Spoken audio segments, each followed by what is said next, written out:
In the heart of ancient Rome, a crippled slave named Epictetus found freedom not in chains broken, but in chains accepted. Born into servitude, he understood early that some things lie beyond our control, while others remain firmly within our grasp. Meanwhile, in another corner of the empire, young Marcus Aurelius walked through gardens of marble and gold, destined for power yet searching for meaning.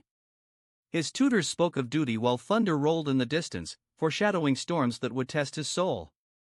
Centuries earlier, Zeno of Citium wandered the bustling agora of Athens, his voice cutting through marketplace chatter as he spoke of living according to nature.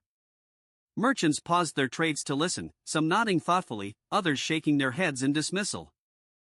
Years later, freed from bondage, Epictetus taught others in humble amphitheaters by candlelight.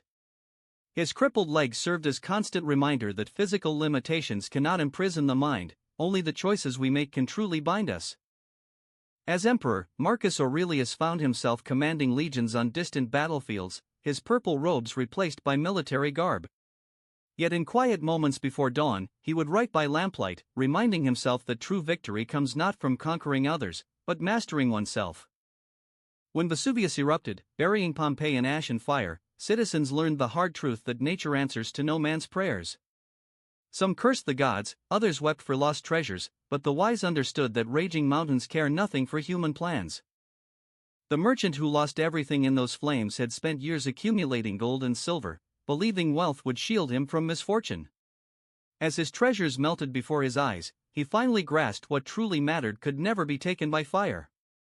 In the Colosseum's bloody sand, gladiators faced death with varying degrees of courage. Some trembled, others roared defiance, but the truly brave simply accepted their fate, understanding that death itself holds no power over those who fear it not.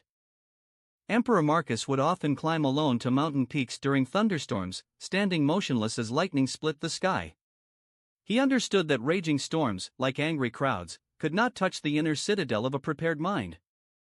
When his former master demanded he return to servitude, Epictetus simply smiled and continued reading. The man who once owned his body now found himself owned by anger, while the freed slave possessed something far more valuable than legal papers. Young soldiers often wept at the death of comrades, but the wise understood that every breath is borrowed time. The boy who smiled as life ebbed from his body had learned that fearing death is fearing the inevitable, while accepting it brings peace. In the silence of his study, Marcus Aurelius wrote words that would echo through centuries. Death comes for emperors and slaves alike, he reminded himself, so what matters is not how long we live, but how well we live the time we're given. When barbarians sacked cities and fires consumed everything built by human hands, the Stoic walked through chaos with steady steps. While others fled in terror, he understood that losing everything material still leaves the most essential part of ourselves intact. Rain fell in torrents as Epictetus taught his students, water streaming from his beard as he spoke of accepting nature's whims. While his pupils sought shelter, he stood in the downpour, demonstrating that peace comes from within, not from controlling external circumstances. When plague swept through the camps, many fled in fear of contagion. But Marcus Aurelius sat beside the dying, holding their hands as they passed.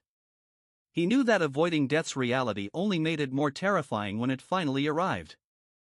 When storms threatened to dash ships against rocky shores, captains who panicked ensured disaster for all aboard. But those who kept their wits could guide their crews to safety, understanding that chaos outside demanded order within. When barbarians broke into his home, the old man continued reading as they stole everything he owned. They could take his books, his furniture, his gold, but never his choice to remain calm in the face of their greed. As messengers brought word of defeats and betrayals, Marcus Aurelius studied his maps with steady hands. While lesser men would have raged or despaired, he understood that panic solves nothing, while a calm mind can find solutions in any crisis.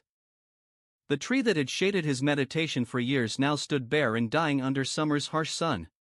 Yet the philosopher who had sat beneath its branches for decades felt no sadness, knowing that witnessing the natural cycle of growth and decay brought deeper understanding. When death finally came for Epictetus, he greeted it as an old friend. His students wept, but he smiled, having spent his life teaching that the only true good is virtue, and virtue cannot be taken by any force, even death itself. As dawn broke over his empire, Marcus Aurelius stood alone on a hill, purple robes marking him as ruler of the known world. Yet he knew that empires rise and fall like waves upon the shore, and true wisdom lies not in accumulating power, but in using it with virtue and accepting its impermanence.